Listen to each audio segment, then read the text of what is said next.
Gernika batalioiari omenaldia egin diote gaur Gernikan bertan duela 80 urte erbesteko Eusko Jaurlaritzak gidatutako brigadak Frantzian Bordeleondoan faxismoa borrokatu zuen Bigarren Mundu Gerran.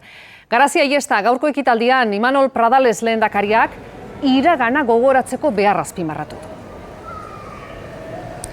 Bai, gaurko ekitaldia iraganera begira egindako omenaldia izan da, baina nahita ezean asko izan du aktualitatetik ere, aipatzen zenuen Imanol Pradales lehendakariak berak balioan jarri du garai hartako gudariek demokrazia eta askatasuna defendatzeko egin zuten lana, eta Pradalesek aldarrikatu du gaur egungo Europak ere indarrak batu behar dituela, autoritarismoa edo totalismoa inposatu nahi duten horien aurrean. Lehendakaria buru izan da ekitaldian, baina protagonista gudarien senideak eurak izan dira, seme-alabak asko eta asko, unkituta kontatu digute berezia dela eurentzat, batalioiari izena ematen dion herrian, hemen Gernikan topaketa egitea.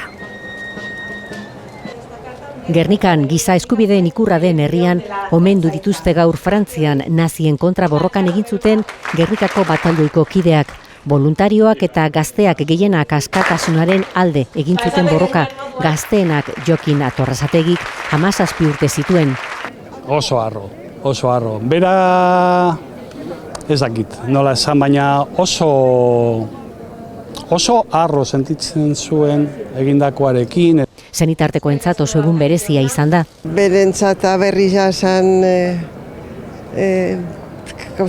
oso garrantzitsua. Ekitaldia Gernikako plazan egin dute Imanol Pradales lehendakaria buru, agintari politikoek eta herritarrek hartu dute parte. Aurrera pausoa eman zuten Euskadiren izenean, maite zutena defenditzeko, bakea, demokrazia, askatasuna. Lehendakariak oharpena egin du Europak bat eginda aritu behar duela munduan zabaltzen ari diren hitzaldi populista eta autoritarioei aurre egiteko. Plantar cara a quienes defienden un orden mundial basado en la ley del más fuerte. Gogora Institutuaren zuzendariak gerran epika ikusten dutenei zuzendu zaie. Gogorazi nahi diet, gerra hark, gerra guztiak bezala, mina eta sufrimendua baino ez zituela ekarri. Amaitzeko lore eskaintza eta talde argazkia senideak lehen lerroan.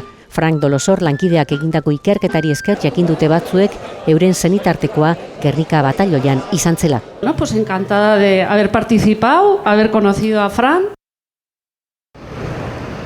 Gudari batek idatzi zuen, gaur egungo euskaldunak jakin ezazu eta jakinaraz ezazu zer egin genuen. Gudari hark esandakoa betez idatzi du Frank Dolosorrek Gernika batalioia askatasunaren ametsa. Nazismoaren kontra borrokatu behar izan zutela eta askatasuna eta demokrazia defendituz beti Euskal Herrian eta baita ere Euskaditik kanpo hemendik urrun ere bai. Orain arte argitaratu gabeko agiriak, argazkiak eta testigantzak bildu ditu. Tartean duela gutxi zendu zen Miguel Arroyo, Gernika batalioiko azken gudariarenak. Beren bizia eskaini zuten, gu libre izateko hori ez da antzi behar eta hori kontatzea hain sano, hain hurbil eta hain bertze urtean buruan, hori ohore handia izan da. Bere lekukotzaz gain beste opari berezi hau ere egin zion Arroyok. Hemen munizioak, balak ematen zituzten, mitraieta ondoan delarik, taka, hortik ateatzen dire. Hemen lasai gaude, baina atzeko bunkerroietan alemanak naziak zeuden, orduan behar zuten, laster egin.